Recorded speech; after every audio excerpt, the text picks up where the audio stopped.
Os embarques de soja que bateram recorde no Brasil no ano passado deverão ser menores este ano. E as estimativas para a produção divulgadas no fim de 2018 estão sendo revisados. Sobre este assunto, a jornalista Sara Kirchhoff conversou em São Paulo com Vitor Ikeda, analista do Departamento de Pesquisa e Análise Setorial do Rabobank Brasil, focado no setor de grãos e oleaginosas. Acompanhe a entrevista.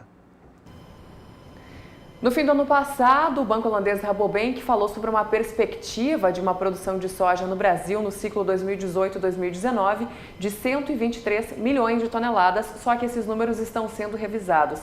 Para falar sobre esse assunto, está aqui comigo o Vitor Ikeda, analista do Rabobank. Vitor, seja bem-vindo ao SBA. Eu gostaria que você explicasse o porquê dessas alterações, principalmente por causa das condições climáticas, é isso? Sim, são dois fatores principais. Basicamente, o primeiro foi uma revisão de área que nós tivemos com os plantios, o plantio final da soja. Nós reduzimos a nossa estimativa, que era de 36,5 milhões de hectares, para 36 milhões de hectares, ainda um recorde. Mas, além disso, como esse relatório foi divulgado em dezembro, nós também tivemos condições climáticas em dezembro com níveis de chuva abaixo do esperado em algumas regiões do Brasil. Talvez de forma generalizada, principalmente no Paraná, Oeste e Norte, e Sul do Mato Grosso do Sul. E com isso, nós revisamos também a questão de produtividade. Com a produtividade atual que nós estamos considerando em torno de 5% menor do que ela foi no ano passado, porque se a gente considerar outras regiões, talvez devemos cair ainda dentro da normalidade de produtividade, nós estimamos hoje uma colheita no Brasil ao redor de 117 milhões de toneladas. E com certeza as exportações da oleaginosa também devem ser afetadas. E claro que esse movimento também é normal, porque ano passado a gente teve exportação recorde, né? Sim, ano passado ao redor de 83,5 milhões de toneladas de exportação de soja. Para esse ano, talvez um número mais próximo de 71 milhões de toneladas. Basicamente, além de uma produção menor que do ano passado, então, se a gente estimava uma produção recorde de 123, agora já não é o recorde que a gente alcançou em 2018. E também os estoques de passagem, que de 17 para 18, eles estavam maiores, e como em 18 tivemos exportações muito fortes, principalmente em função da guerra comercial entre China e Estados Unidos, para 2019 nós acreditamos que com estoques de passagem menores, estoques iniciais menores e uma produção menor, a estimativa é de uma redução das exportações. Vitor, falando da guerra comercial entre China e Estados Unidos, como você bem colocou, o Brasil acabou se beneficiando disso, né, nas embarcações aí de soja. Apesar de ter havido aquela reunião lá do G20 em Buenos Aires, na Argentina, mostrando algum avanço, de fato, ele não avançou da forma que o mercado estava esperando, né? Não decolou esse acordo entre China e Estados Unidos até agora. Inclusive, a gente observa a Bolsa de Chicago um pouco descrente de algumas declarações do presidente norte-americano Donald Trump, né? Sim, se a gente acompanha já no relatório que nós soltamos em dezembro, durante o período ali da reunião do G20, nós já havíamos adiantado, por exemplo, que esse período de trégua de 90 dias que foi anunciado, ele só prolongava a incerteza até uma definição clara de como vão ser os rumos dessa guerra comercial. Basicamente, apesar de algumas reuniões que nós tivemos entre os ministros de comércio exterior dos dois países nas últimas semanas, o mercado realmente ele está um pouco desapontado com os números que vieram de exportação de soja americana para a China, basicamente ao redor de 5 milhões de toneladas, quanto o mercado esperava que pudesse vir um número muito maior.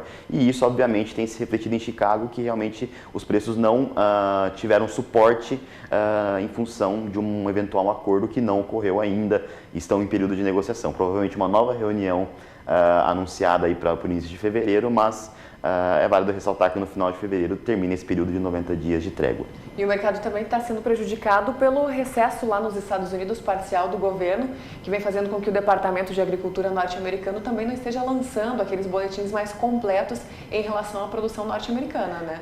Não só norte-americana, mas assim, até globalmente falando, não houve atualização em janeiro dos números. E, obviamente, isso também é um fator que acaba gerando uma certa incerteza no mercado, porque não encontra-se ainda um suporte em relação ao que esperar, principalmente agora, quando que se esperava uma atualização da produção da América do Sul, especialmente Brasil, Argentina, Paraguai, Uruguai. Então, basicamente, como não veio essa atualização em janeiro, o mercado ainda tenta buscar algum suporte, alguma orientação em relação ao que esperar da safra sul-americana. Então, basicamente, hoje o mercado seguia bastante pelas consultorias privadas, mas ainda não, e pelo relatório da Conab da semana passada, mas não houve ainda um oficial do USDA, o que também acaba impactando um pouco no momento de uma precificação mais mais em linha com o que o departamento americano poderia ter anunciado na última semana.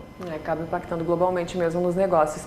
E voltando a falar das exportações, ano passado então a gente teve recorde de exportação de soja, com o dólar bastante valorizado frente ao real, e esse ano a situação começa a mudar um pouco, né? O real teve o melhor desempenho aí na comparação com o dólar nesse início de 2019, numa cesta de 143 moedas, então esse ano também os preços devem ser bastante prejudicados, vamos dizer assim, né? Basicamente, se a gente pega, nós estamos passando por um período sazonal agora, onde basicamente a colheita brasileira, apesar de perdas que a gente já está mensurando, a gente está num período em que a colheita está entrando, a oferta está entrando no mercado. Então, além do fator câmbio, nós também tivemos um Chicago que não se recuperou muito em função dessa questão dessa certeza da guerra comercial e de um maior dimensionamento da perda na América do Sul. Os prêmios de exportação aqui no Brasil também, apesar dessa trégua entre China e Estados Unidos, eles cederam por principalmente dois fatores, principalmente pela entrada da oferta brasileira nesse momento, mas também porque a China, apesar de estar importando menos do que o esperado, está importando soja americana. Então isso fez com que os prêmios que estavam em patamares de $1 por bushel acima de Chicago recuassem atualmente para patamares próximos de 40 centavos por bushel nos primeiros vencimentos. Então nós temos, na conjuntura de fatores de formação de preço para o produtor, um Chicago que não está ganhando suporte, um dólar que recuou de 3,90 para 3,70 e prêmios que cederam de quase $1 por bushel para 40 centavos por bushel no momento da colheita. Então realmente isso ressalta que é importante o produtor que vende soja, ele ter uma política de comercialização, uma definição de vendas, porque se nós não olharmos há 3, 4 meses atrás, nós tínhamos um câmbio acima de 4, prêmios bem aquecidos em função da guerra comercial, mesmo para esses vencimentos de janeiro e março. Então, talvez quem se programou lá atrás e foi fazendo vendas antecipadas, talvez agora tenha uma forma de segurar um pouco as vendas e aguardar um melhor posicionamento do mercado em termos de preços. Esse seria o melhor conselho, então, para o produtor hoje? Basicamente, assim, eu acredito que o produtor ele deve negociar, obviamente, o que ele tem de compromisso financeiro agora para os próximos meses, mas aguardar uma melhor definição do mercado, principalmente no que diz respeito à guerra comercial e dimensionamento de perdas aqui na América do Sul. Tá certo, Vitor. Muito obrigada pela sua participação, pelos esclarecimentos aqui conosco no SBA. Obrigado, Sara. Devolvendo o sinal para Campo Grande, é com vocês.